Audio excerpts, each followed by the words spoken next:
Ufalme wa Pacome kuushusha ni kazi sana, ni nguvu kubwa sana inayotumikaga kumshusha Pacome kwenye ufalme wake, lakini wanasema anayeweza anaweza tu. Umenisoma? Tutaweka maneno yetu maana tuko Bongo, lakini Pacome uwezo wake sio wa kuiga. Zile karama Mungu ametoa kwa watu wachache.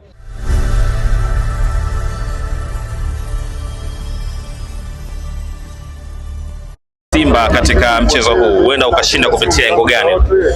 Engo ambazo nimewazidi Simba, cha kwanza wamepangarua beki ya ulinzi. Beki ya ulinzi ya Simba imepangaruliwa. Hapa wewe subiri dakika 90 zikiisha tutaambiwa tena na watu kwamba ngojeni kikosi kiungane, hiki bado tunakipanga. Jiandae kupokea hayo maneno. Kwa kila engo wamepangarua kikosi kwa kiasi kikubwa, kwa hiyo neno linarudi tena msimu huu. Baada ya siku ya wananchi, mashabiki wa Simba wakasema kwamba kwa jinsi wanavyoiona Yanga, wanaona Yanga haina muunganiko bado. Wachezaji wamekuja lakini ule muunganiko wao kwenye kikosi haujaonekana. Kiwe ni shabiki wa Yanga, una maoni gani juu ya hiki? Yanga haijawahi kuwa na pengo kwenye muunganiko. Yanga hata uamshe usiku wa manane, hata wao wageni, sielewagi kuna nini. Yaani leo ukiangalia hata ile mechi waliocheza, huwezi kuelewa mgeni, na ndio maana unakuta sisi ndio mgeni ameweza kufunga goli kuliko wenzetu.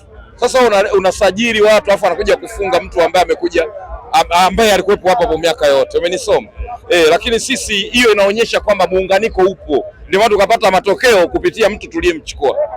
Hiyo ndio fact yenyewe. Wanasema safari hii akitoka Pacome kaingia Ekwa. Usajili uliofanyika sasa hivi na Yanga unausemeaje? Ni usajili ambao unaweza kwenda hapa mataji ya kimataifa ama ni usajili ambao utaendeleza ubabe tu hapa ndani? Blaza, yani nachotaka nikwambia hapa unaponiona mimi natoka mbali sana kufuata hii game. Mimi nimetoka Chunya huko Mbeya. Sawa nimefuata hii game. Hii ni kwa ajili ya umakini wa scout ya Yanga jinsi inavyoniletea watu. Inashusha vyuma, unakuwa na uhakika. Sisi ilikuwa tulete mataji muda mrefu sana. Si umeona Mamelodi kilichotokea? Na ile mechi haikuwa na Aucho. Huyo anayemuongelea leo kama ni pengo kwa Yanga. Aucho hakuwepo, lakini Mamelodi walibaki wanalia kama vile tunacheza na nini na Ken Gold ya Chunya au wapi. Umenisoma? Goli la papatu yani. Umeona? Kwa hiyo sisi bwana hatunaga kubabaisha, tuko makini sana. Scout yetu tunajivunia sana. Engineer Hersi na timu yake wanakwenda kupiga survey ya wachezaji. Kwa Bongo hapa watu watasubiri sana. Watasubiri sana watu hapa Bongo. Kupata scout kama ya Yanga ni kazi sana. Kazi sana. Unahisi mchezaji gani leo huenda akafanya mapinduzi kwenye kikosi chenu? Huenda akawapa mafanikio kwa haraka? Mwenye hasira sana leo bwana, mwenye hasira sana. Hakuna mtu mwenye hasira pale ndani kama Shabalala. Nahisi Shabalala amechukizwa sana na maneno ya mtaani. Umeona, anatamani auwe. Ndio maana unaona alichapa sana Sebene siku ya Yanga Day. Yule atafanya mambo sana. Unabidi watu wanasema Shabalala ni yule muda wote yuko Simba lakini Yanga alikuwa nao. Umeona sasa hiyo. Kumbe majibu unao, ila unaniuliza mimi maswali. Ndio hivyo.